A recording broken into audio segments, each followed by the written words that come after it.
All right. I'm Cody Cornell. I am the co-founder and chief strategy officer at Swimlane, and I am here with Bryon. You want to introduce yourself? Absolutely. Hey, everybody. How we doing? My name is Bryon Page. I run the solution architecture team for the Americas at Swimlane. Yep. So keep rolling here. So just a quick company overview about Swimlane. Our mission as an organization is to help organizations stay compliant, prevent breaches, and build what we call a system of record. We use a low-code platform to do that. And when we mean system of record, we're really talking about that ability to centralize a bunch of information and help people make decisions and understand what's happening in their environment, trending, understand what they need to do from an audit and compliance perspective. But that's really what we do. And there's not a lot of system of records for security. So we'll roll through this real quick. Just a little bit about us. We are, customers all over the globe. We have presence all over the planet. We've raised almost $100 million in capital and pretty well recognized within the industry. Gartner, Forrester, you name it, recently named in the top 25 fastest security companies growing, Deloitte Fast 500. So keep rolling. From a use case perspective, a lot of use cases, and traditionally when people think about security automation, they think about security ops, they think about things like phishing and alert management, threat intelligence management. But what we're seeing is that expansion is really moving beyond security ops. So we're talking about things moving into OT, and we're moving into IT, supporting things like privacy and a lot of other aspects of security ops that aren't just your traditional SOC activities. Keep rolling. So why do people need this? Right now, there's probably 2.5 to 3 million cybersecurity vacancies. Obviously, the economy is changing pretty drastically right now. That might go down. But at the end of the day, there's not enough people out there to do the security work that we need to do. And because of that, we are struggling to get people onto the teams to be able to respond to the alerting information and actually take action on this information that's coming into these environments.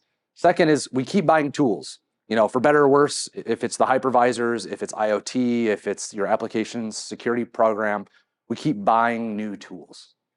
So this is containerization, virtualization, mobile, serverless, IoT, you name it. We have to keep buying tools to secure these different infrastructure components, and they're producing a lot of alerting information. So too much alerting information, not enough people means I'm missing a lot. A lot of organizations are being breached, not because they can't detect bad behavior, but because they actually can't respond to the things that they're detecting in their environment.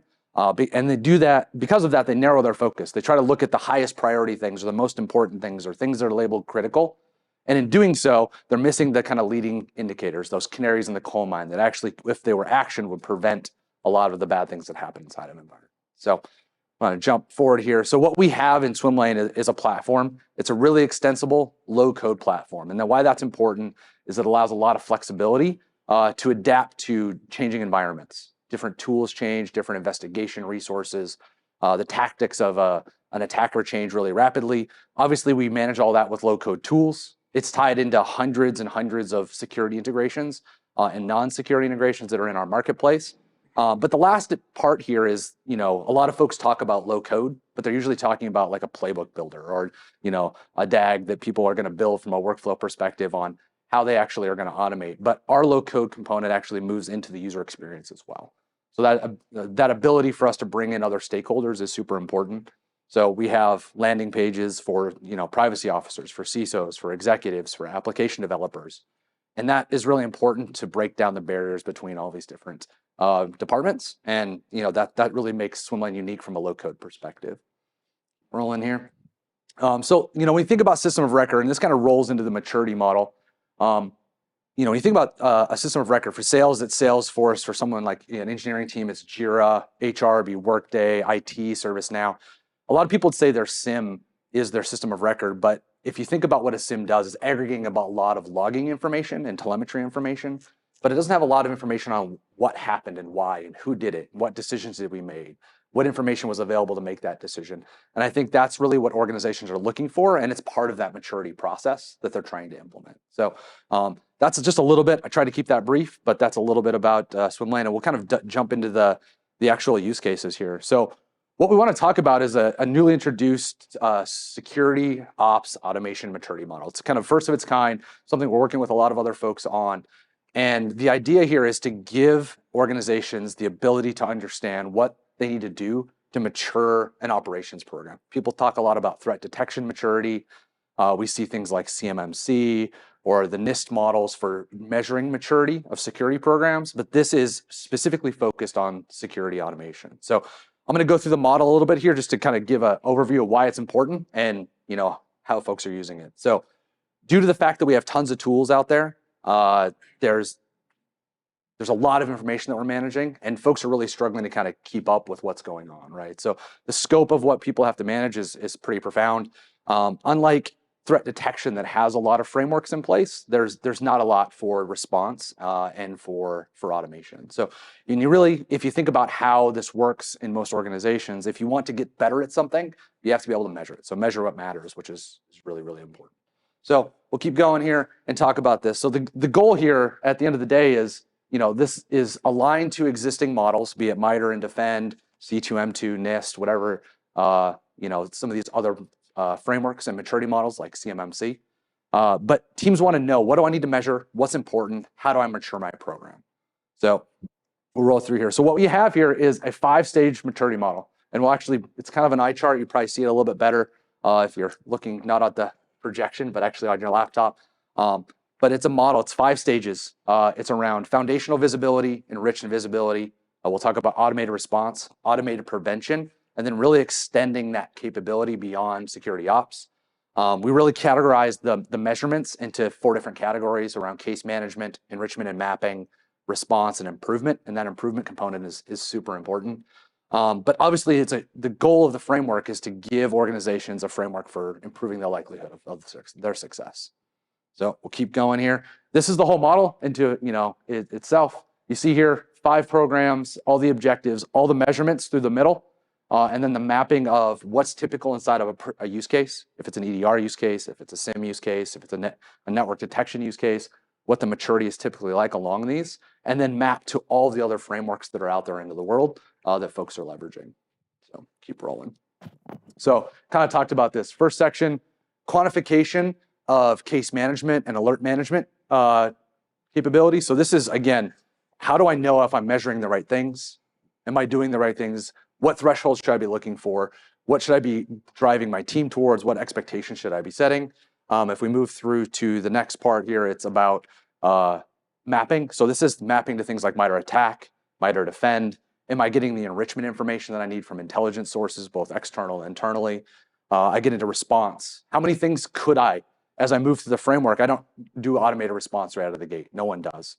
They need to make sure that their decision and analytical information is rich enough that they can actually do automated response. So they're flagging things as potentials for automation. And then lastly, it's really about a feedback loop. Anybody that's tuned security tools knows that there's false positives, there's missed alerts, there's a feedback loop to improve your investigation cycle. And that's really what the last section here is. If Bryon moves one more here, we kind of talk about the next 2 here is how do we actually do that cycle? So what we're going to do in this first section here is talk about levels 1 and 2.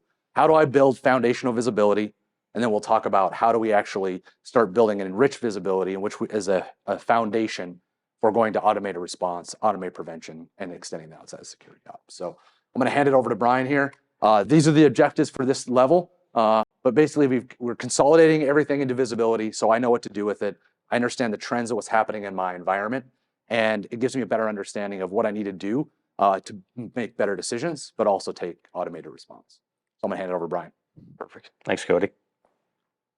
Audio is good for everybody. You can hear me okay? Perfect. All right, so before we get into the platform, let's kind of talk about how do I get different technologies that I need to integrate with to be able to pull that various data points from my SIM tools, my EDR tools, my networking tools, email gateways, proxies, you name it. So essentially, Swimlane provides a marketplace called App Hub, where we maintain all of these third-party integrations. So think of us as an extension of the DevOps team for all of our customers. So if I'm a new customer and I want to do an integration with Elastic or Microsoft or Google, we simply can come here to download this particular integration. And then once I have that component, I can install that as a plugin into the platform. So once that plugin lives within the Swimlane platform, I now have the ability to perform any of the endpoint actions that are available based off of this plugin. So common things like creating a ticket, closing a ticket, updating it, Firewall-based actions could be things like blacklisting, pulling logs, collecting any other data points, etc. Right?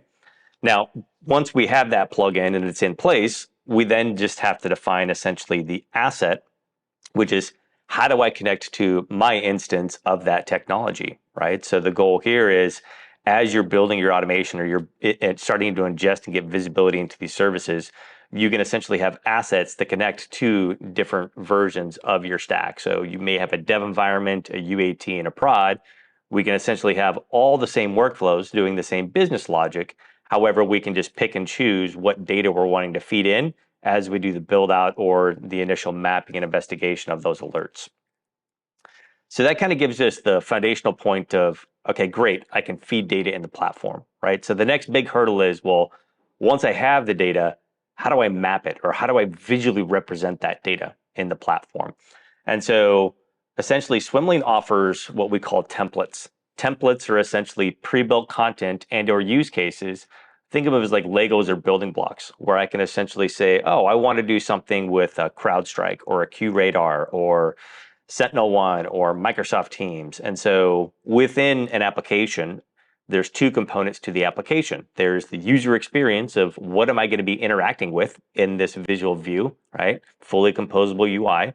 And then what's the workflow associated with that user experience? So again, we have pre-built templates, so common use cases like alert triage, phishing, SIM, threat intel, case management, that's all included in Swimlane. But then if you want to kind of create your own, you could literally do it from scratch where you could just drag text fields over here, or you could just take more of the modular content of these components and say, I want to do something with QRadar, right? And it literally will dump in the entire user experience of how I can interact with QRadar based on best practices from the various engagements we've done for our customers.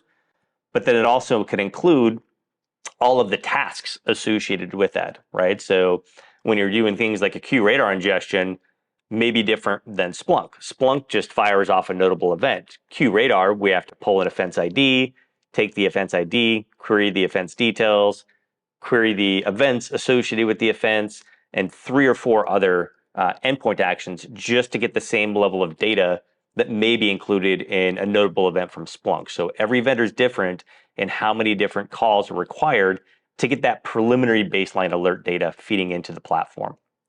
So the goal here, though, is we want to give you that drag and drop functionality to where everything's just interconnected. And that point, you can then just start feeding data into the platform. Now, once we're feeding data into the platform, we also have pre-built reports, right? So the goal behind all of the pre-built reports and dashboards is, as I'm feeding more and more data in, show me what those data points are, those data amounts are. So if I want to start seeing a breakdown of what are the common SIM alerts that I have feeding in, or what's the breakdown of those SIM alarms by classification, by status. Same thing for phishing or EDR. Essentially, once the data is in the platform, I can slice and dice and create any metrics or KPIs that I want. The goal here is designed to be self-service. So whether you're an investigator, an analyst, a SOC manager, a CISO of the organization, anybody can come in here within 2 to 3 clicks and build out these reports or modify the ones that we have pre-built in here.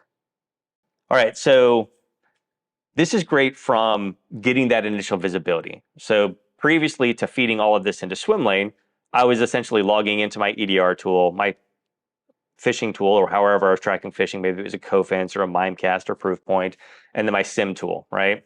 But again, they're aggregates or disparate different readings of reports. So I've centralized all my reporting within Swimlane. So now I can look for commonalities and trends.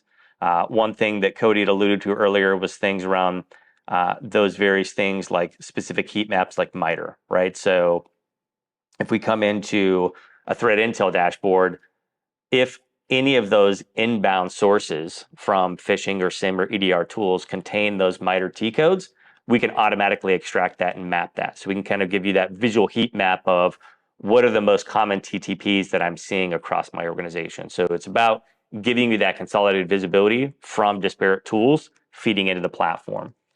The other part is when we actually view the data, we can start working to build additional contextual enrichment, right? So for every one of these EDR alerts, I can have like a high level alert summary of the brief of the who, what, where, when, why, how, but we can kind of take it to that next level and not only use the data and telemetry that came from that original event. The goal here is now we want to start connecting out to other contextual tools, like looking up the user to see if it's a VIP user, querying a CMDB to look at the asset to understand if it's a critical asset, parsing the indicators out to be able to ship that off to multiple threat intel tools to be able to do automated enrichment of those. And then, of course, next step would kind of be the process around correlation and feeding those components up to a centralized case management. Because as it sits right now, you're still dealing with a one-to-one mapping of alerts, right? So you still have a massive flood of alerts that you're having to do an investigation against. Yes, you have a lot more contextual details from user device details, threat intel, et cetera, but you're still not able to do bulk response or bulk remediation based off of potential duplicate alerts that could be feeding up to a case management. So with that piece, I'm going to pivot back over to the slides and have Cody add any additional items he wanted to recap on one, and then we'll speak to level 2. Yeah, I mean, one of the blessings and the curses of automation is it's hard to demonstrate. But what Bryon did here is actually a pretty profound step from a maturity perspective for most security teams. If you think about what they typically do, as he mentioned, I can have 2, 3, sometimes 30 or 40 different security tools that as a security analyst, I'm pivoting through all day, right? And obviously the goal there is to get that into my SIM and I want to manage it in one spot, but you can never really have the elusive single pane of glass that a lot of teams want. So, and I'm also managing alerts across all these different tools. So what's my false positive rate per tool basis? Do I have enough information to do a remediation on an alert that I got from my endpoint or my network or my cloud workload protection? I don't know if I'm using those tools effectively. So by bringing them together and having consolidated visibility, I actually have a better understanding. I've taken a huge maturity step forward and better understanding what's happening in my environment. How is it coming in? Is it, am I doing it in an efficient way? Do I have tools that are, poorly tuned? Whatever it might be. I have a lot of better understanding, which really sets me up to start saying, okay, I've got a base amount of information, but in order to make decisions, in order to be, move towards automation, I have to have a much more enriched visibility of the world. I can't just take everything that comes to me from an alerting perspective from all these different tools at face value. So if we talk about kind of level 2 here, this is really about, the second phase of this in this first section is how do I have, enriched visibility? What does that mean? That means that not only did I get all my information in one spot, I normalized that data. I've started taking information from one tool and populating it into another so that I have a better understanding. The defense in depth is really important from a security perspective, but defense in depth also extends into investigation and analysis. So now, not just the direct EDR alert that I got, but now I can take that EDR alert as an example, like who's the user? Is that user a board member? Is it someone in HR? Is it someone that has access to, confidential contractual information, the next marketing campaign we're gonna run? Like, I need to have that information in order to decide, should I make an automatic response? If I'm gonna respond automatically, I can't kick, a revenue generating web server offline. Like, that's not an option. So I can't just have this kind of fire and forget automation mentality. I really have to understand what analysis needs to be done. And then enrichment really brings that together. I can understand how I'm being targeted, how I'm being affected, but I'm also doing things around what we call correlation, which is, have I seen this before? As a human, I can't remember hundreds of thousands, millions of alerts that have happened historically. So from a correlation perspective, we're using a correlation engine that goes back and looks at all of the alerts that we've seen in our environment over time, and can actually match them together. So this is really about this enriched visibility, the ability to better understand what's happening and why it's happening, and what I can do about it from an automation perspective going forward. So this is kind of that second level from a maturity perspective. So I want to think about where does this fit in the pipeline of data? And what I mean is okay, so I'm a network security guy. Okay, I got firewalls, I got IPS, I got router logs, I got all kinds of stuff. Okay. I'm going to be sending all of those to some sort of log aggregator or a SIM, right? It's going to get into the SIM somehow. Am I then repiping all of that to Swimlane, or am I sending just a threshold of alerts? Am I creating a little bit of pre-filtering automation to get into Swimlane So I'm trying to understand, where do we fit in the pipeline? Yeah. Like, you're not trying to replace the sim. No.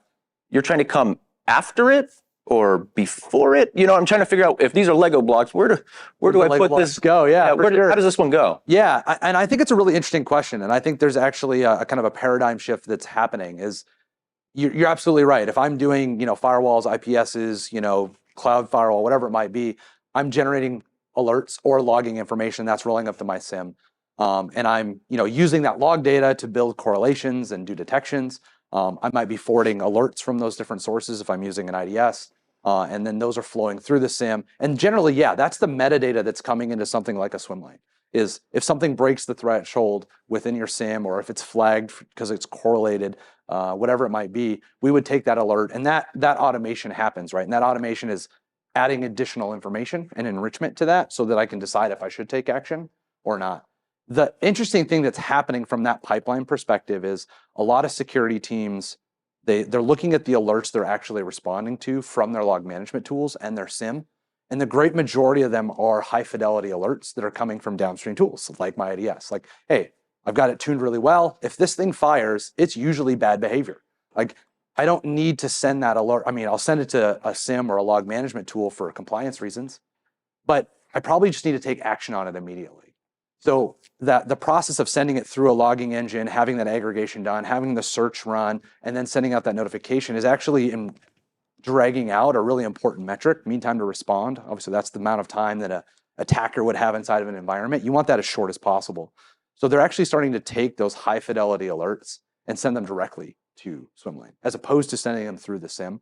And I think as you start looking at the different sources of data that are out there, traditionally we talk about network traffic, we talk about endpoint activity, we talk about logging information, but there's all sorts of other things, especially from a CI/CD perspective, that people want to start doing response on. If it's pull requests, if it's pub sub channels, if it's webhooks, there's a lot of new places that people want to start taking immediate action on. And I think that's really important as people think about their kind of automation strategy. So typically, to answer the question, yes, typically it's taking information from the SIM. Okay. But I think there's a lot of people that are realizing that in order to improve the speed and also reduce their SIM costs, they're actually moving that high fidelity alerting directly into Swimlane or something like Swimlane, because it allows them to respond immediately instead of waiting for all that aggregation analytics to happen. So what are the technical ingest capabilities and protocols that you guys have? So are you just collecting syslog? Do you guys expect, the JSON payloads, in curl posts, or, how do you guys ingest that data, either from the tools themselves, the SIM, or anything else? Yeah, I'd say historically, SOAR has been very focused on API connections, right? So historically, you'd say, hey, I'm going to query this API.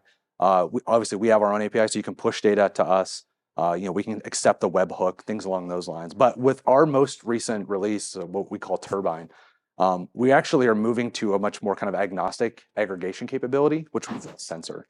So we know that back to the point about webhooks and pull requests and pub sub, like it might be SNMP traps, it might be something of syslog data. It might are we a packet capture tool? You're literally wearing a packet capture hat. That's not what we're going to do. We're not going to sit there on a span port and suck up network traffic. But if I'm using if I needed to send a burst of network traffic, we could listen for that. Like, we're not a PCAP. Mm-hmm. So, but I think the breadth and depth of which the places that an automation tool is going to be required to have visibility in the future is expanding drastically beyond just hitting APIs. And I think that's something that we're excited about, because a lot of teams kind of have it's a known blind spot. Like, hey, I'm not watching here because I don't really have a good cost-effective mechanism.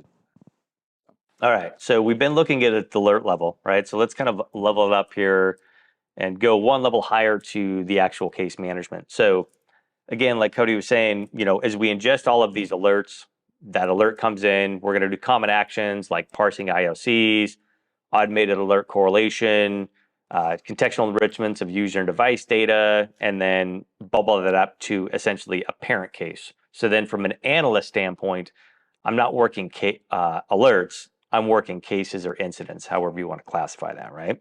But then in addition to that, you now have new roll-up reportings or roll-up metrics that you can track against, right? So if you're wanting to do trends against things like the MTTR or dwell time or mean time to detection, et cetera, we can do it for each data source, right? So if you can see common trends of, hey, for whatever reason, like we can do IR in phishing and it's taking us less than 15 minutes, but for some reason, when we're doing SIM investigations, it's taking twice as long, right? Is that because we need to do additional data collection? Maybe we need to build more automations to do additional upfront queries from SIMs or other tools so they have the contextual data upfront so they can do the investigation faster. There's various ways we can dive into it to understand how we can help reduce those numbers. Anything else that you wanted to track in there, whether it was case by severity, case by determination, or even on the threat intel side, we even showed like breakdown by IOCs, MITRE heat maps, et cetera. So the goal here is persona-based dashboards for various individuals as they come in, whether they're the analysts, the threat hunters, and the engineers, et cetera. So knowing that, let's actually jump into a case here. And then I'm gonna go ahead and claim it. So essentially at this point, we're using the NIST IR framework for the case management here, meaning the preparation phase is done. So that's everything that we just described. Ingested the event, parsed it, enriched it, contextual gathering, IOC classifications from one or multiple threat intel tools, and we have all those high-level data points. So I can see that this came from an EDR tool. It had a high severity based off of whatever reason, true, positive, malicious. And then I can see the high-level source alert details, right? So because there was correlation between these two events from a case management standpoint, I now have the ability to pivot to look at all of the alerts associated with this one case. And then when I end up doing my response actions, I can do bulk remediation actions. So if I decide that I want to do a quarantine of the endpoint or blacklist a specific hash, that would apply downstream to all of the alerts in scope of this one case, right?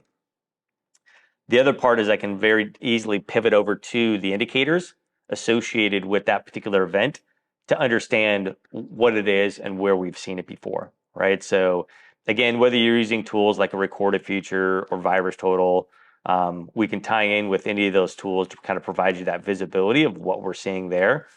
But then on the other side, we also do automated linkage and correlation of those alerts to that unique indicator. So in Swimlane, we create those indicators as unique.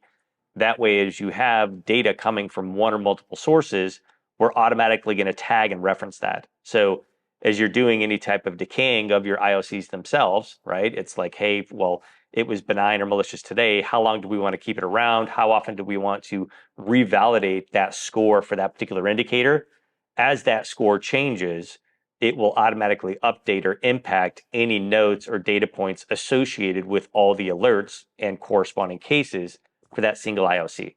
So from a threat hunting standpoint, this can be very beneficial because then I can see common indicators and common trends that we're seeing across multiple data sources being fed into the platform. Make sense? Awesome. So that's the detection analysis piece. The other component too is we essentially have checklists. So some customers use these as bumper rails, just saying, hey, as an analyst, tier one, these are the things that you should do as you're flowing through it. Others actually use it more from an audit tracking perspective. So if they want to go back and do an audit and say, hey, did you perform these steps as part of the IR process, yes or no? And they can have that from a reporting perspective as part of an after actions report or some type of report that gets sent off as part of the lessons learned. Now, the other component here is we're kind of showing you the kitchen sink here, but the end goal or the idea behind this is when you onboard a SOC analyst, it takes time, right? Because historically, when you onboard an analyst, they're essentially having to learn not only what your business processes and procedures are, but what's the entire technology stack that you have, right?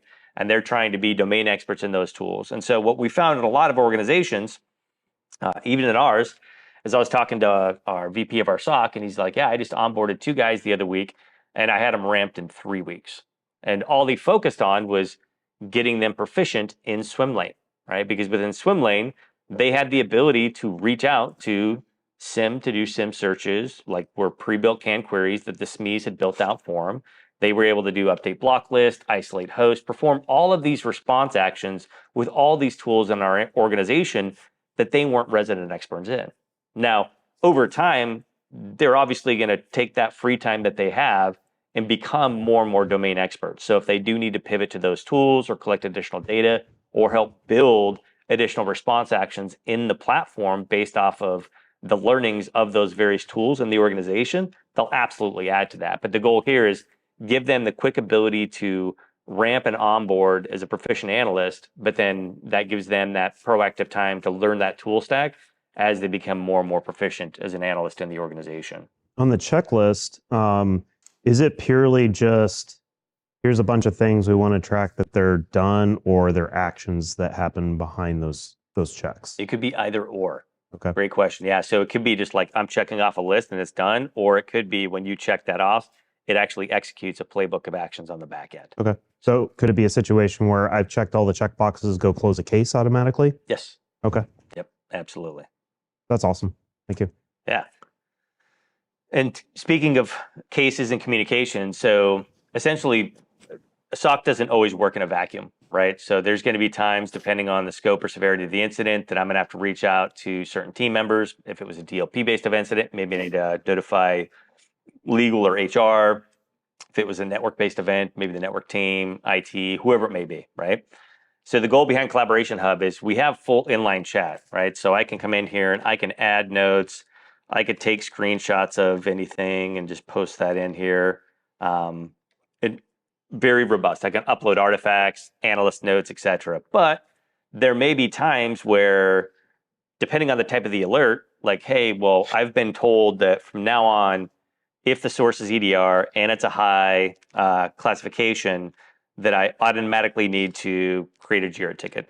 Or maybe I need to go out and create a private Slack channel, because that's how we do some of our communications. And so I want to be able to like invite people, and I can pick and choose like who I want to invite. So I can invite, various users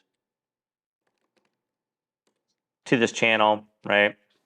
And then I can start doing conversations in that Slack channel, right? And do all that communications and then pull that data back into the platform, right? So it gives me the autonomy to where if my SOC and all my analysts are in Swimlane, that's great. They can communicate all day long, but that may not be always the case, right? So we actually had one customer where they actually had very predefined processes of like, if it's a P0, you need to create this type of ticket. You need to invite these members to it. You need to spin up a Slack channel, invite these stakeholders. You need to do something with a Google Drive repository. So essentially, we automated that process of based off of that priority that was just set by the analyst. So the analyst would just come in here and based off of the initial investigation, they set the priority, and then we would automatically execute all of those actions. And we'll actually do this when we kind of talk about level 3.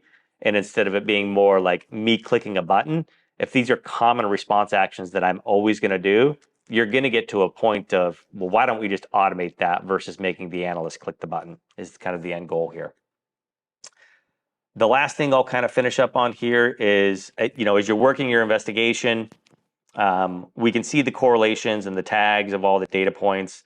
We're actually working with a couple of different folks from MITRE on kind of doing some linking between attack and defend, right? We're seeing defend as being a very, very popular thing that's coming up where they essentially want to say, well, if I'm seeing these particular T codes from attack, I want you to be able to go to defend and show me that match and give me that overlay of, okay, if these are known actors, malware, and response actions from attack, what are the defend mechanisms that I can feed into that so then I can be a little bit more proactive in how I solve for this. So curious on the team's thoughts later on if you're hearing similar things in the industry. And then, of course, after actions reports, this is always a big ask for a lot of customers, right? Because they essentially do all of this work and they have their lessons learned, and they may have an auditor or something else come in where it's like, hey, I need to understand everything that happened as part of this incident. And so we essentially can do any type of white labeled report where it's a docx template on the back end, and it essentially can include any data elements that was in that case. So if it's a field in that case, we can extract it and put it into this report. So we can give you that summary, we can give you the analyst notes, we can give you that remediation timeline of who did what, when, where, and when. And then, of course, that timeline of what was that overall dwell time for that investigation, getting that time to closure. No, I think that kind of you know, sums up kind of the first two levels, right? This is this ability to get everything in one spot, normalize it, understand it. Now he's brought in all this enrichment data from all these different threat intelligence sources, internal sources. But it, you know, what we haven't shown, we've alluded to a lot, is actually full automation. Like, if I see this happen inside of my environment, I just want something to happen. I don't want someone to have to click a button to isolate a host or to disable a user account or to send a notification or create a ticket or open that Slack channel that he talked about. We want this all just to happen in real time. But you can't get to this spot. You can't jump from zero to, I'm just going to automate everything in my life if you don't build that foundational base. So that section was really about how do I get that information in one spot?